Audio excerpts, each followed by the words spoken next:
Hello and welcome to a Health Podyssey. I'm your host, Alan Weil.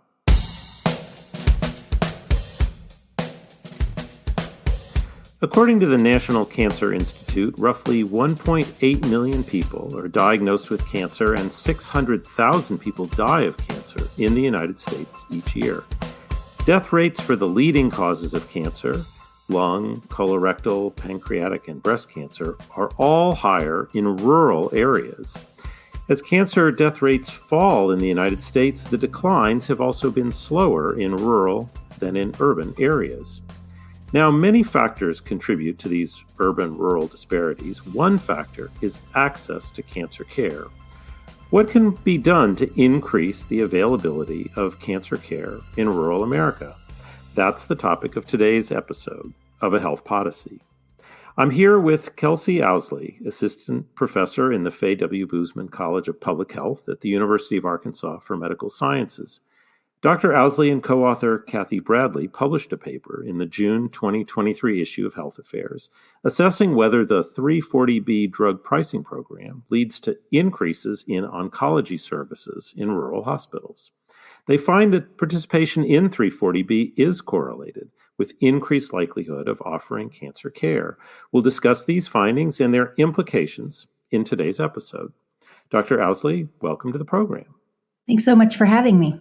It's great to be able to talk to you about this important topic and a very nice study that you've done here on it.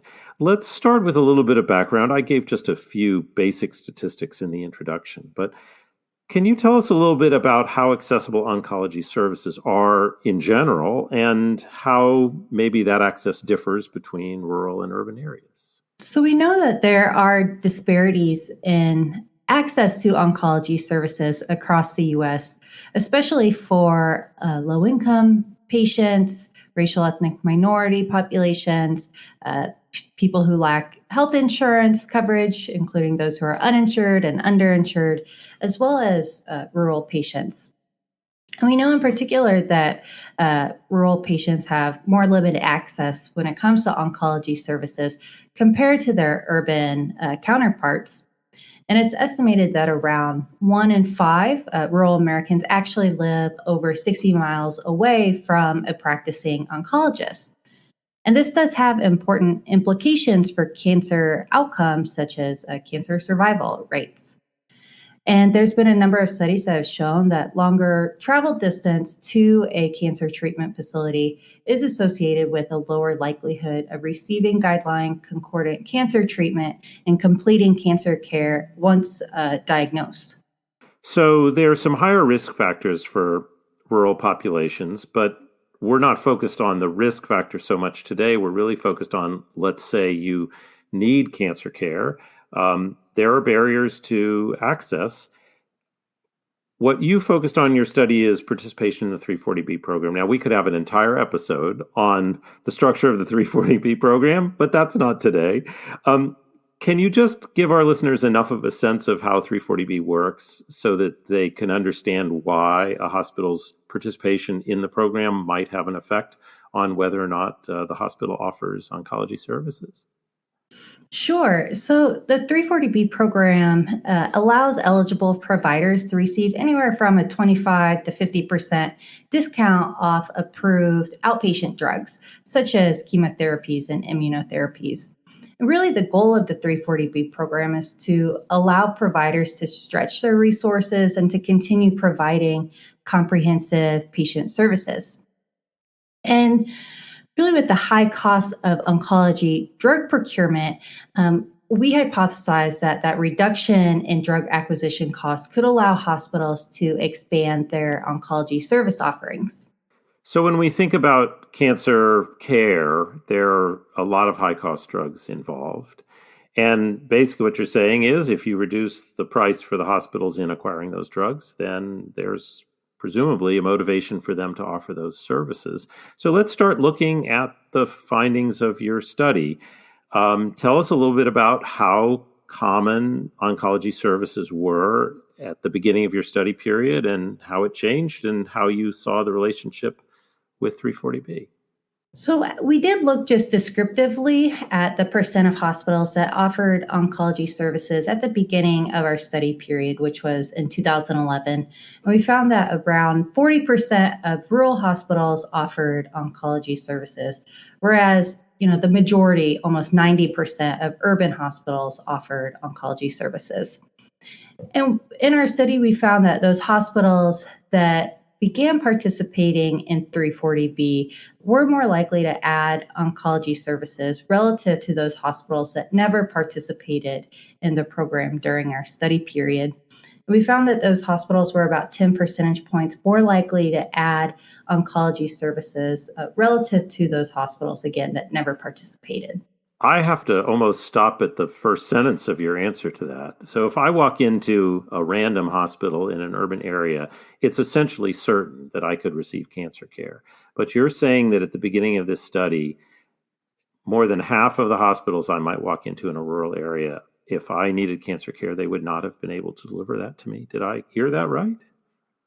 Exactly. And that's if a hospital is operating in a rural area. And we know that there are many rural areas that do not have hospitals, and that there have been many hospitals closing their doors in the past decade. So that's an incredibly large gap just at baseline. And you start seeing some closing of that gap. Can you say a little bit more about the characteristics of those hospitals? So you're comparing hospitals that joined the 340B program at different times with those that didn't. Just scratch the surface a little more and go into some more characteristics of these hospitals, if you could. Sure. So we did look at hospitals that were newly participating in the 340B program and whether or not they added oncology services or not. And we did find that those that added oncology services were more likely to be located in more affluent rural communities compared to those that did not. So they were more likely to be located in areas with a higher insurance rate. They're more likely to be in states that expanded Medicaid, as well as they were less likely to be public or critical access hospitals. So is the way to think about this that 340B offers some motivation to provide this care, but you sort of need to be in a context where that motivation is enough to tip the balance toward this being a good decision for the hospital. So if you're somewhere with a lot of uninsured people and they haven't expanded Medicaid, yes, you can get cheaper cancer drugs, but you still have a lot of people who can't afford them. If you're in a more affluent area, if there's more insurance coverage, if there's more Medicaid, then you look at you do the math and you say, okay, not only can we reduce the cost, but we also have a revenue stream on the other side. Is that's sort of the way you'd think about? I know this was, you didn't interview a bunch of hospital administrators, but I'm just trying to understand sort of the mechanics and the dynamics here. Is that how you see it working? Yeah, I do think that that's what's going on, that there's a lot of different market and hospital factors that go into the decision of whether to add or offer a service line. And I do think that, the market that they're serving, hospitals are going to consider that, whether they're going to be able to generate enough revenue to justify that service line. Well, I want to talk to you a little bit more about sort of the policy implications here for 340B and maybe some other policy options. We'll discuss those topics after we take a short break.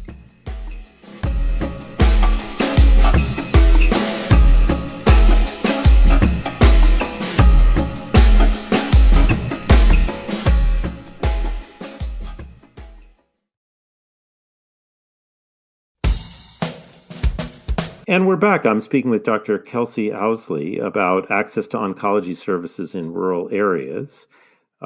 The primary findings of this study are that when hospitals do take up the 340B program, they become more likely to offer oncology services. Earlier on, we discussed the really quite low baseline rates of coverage. And when I think about cancer care in general as a service line, I tend to think of it as highly profitable for hospitals. If you look around the country and you look at the data, there are certain service lines that are loss leaders and they're harder to find, and ones that tend to be profitable, and those tend to be easier to find. So I know I earlier on already sort of expressed some surprise at the low baseline rates of offering cancer care at rural hospitals. But given the general profitability, is there anything more you can add about why this is not a common service in rural areas? Yeah, so you're right.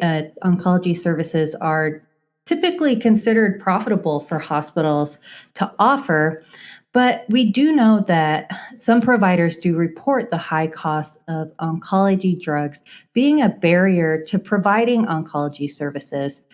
And I do think that this issue is exacerbated among rural hospitals because they have been in financial distress in recent years, or are more likely to be in financial distress compared to other urban hospitals. But they also have other challenges in attracting specialty providers. And we know a disproportionate number of oncologists practice in urban areas compared to rural areas.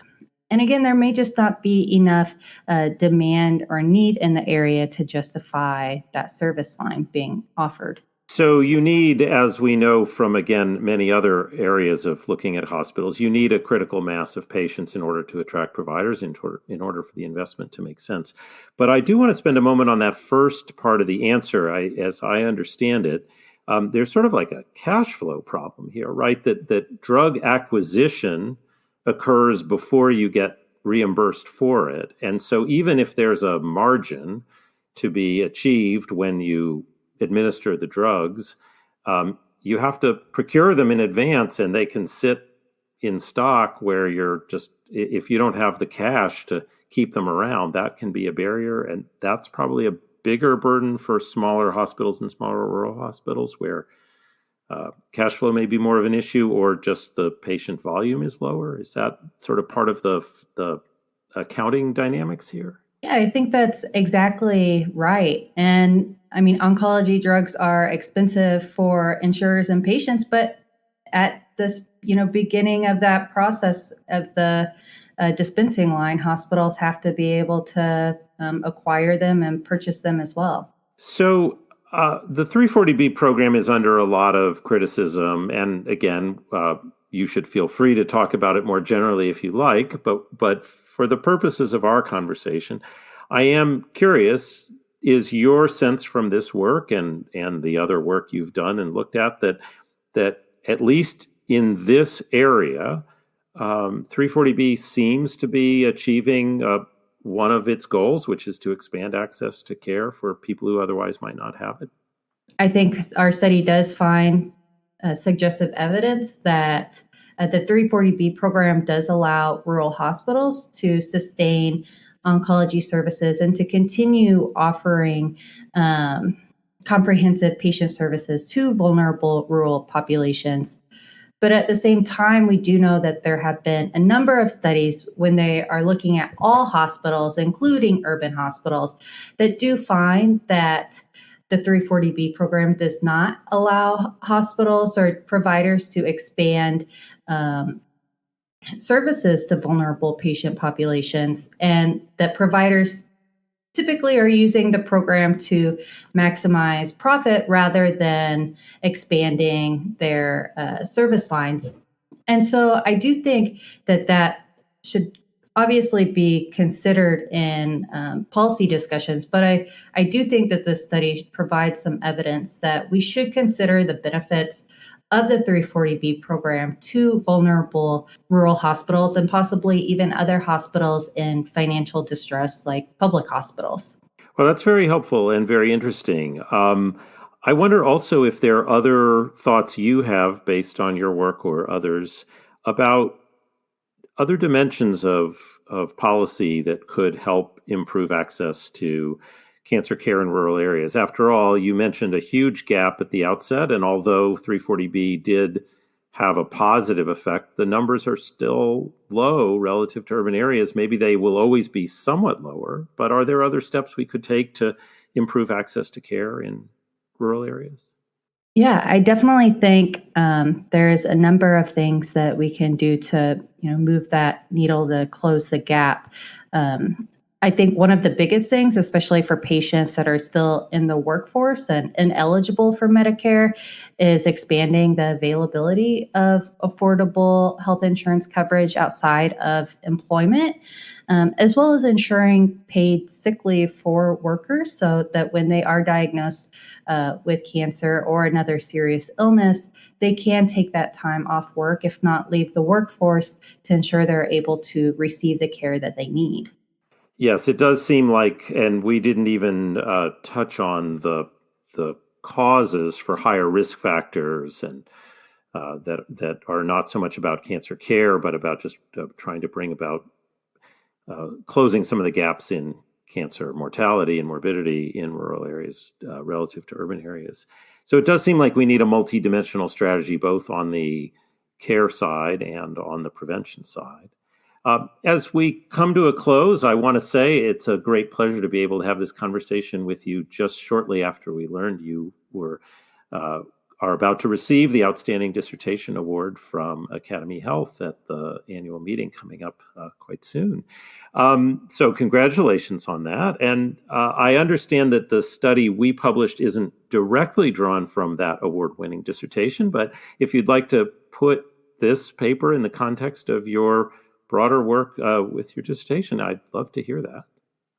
Sure. Yes. Thank you. So my dissertation was focused on the 340B program more generally, looking at unprofitable service lines and whether the hospitals were able to cross-subsidize the savings from the 340B program to expand services such as mental health services and behavioral health, as well as obstetric care.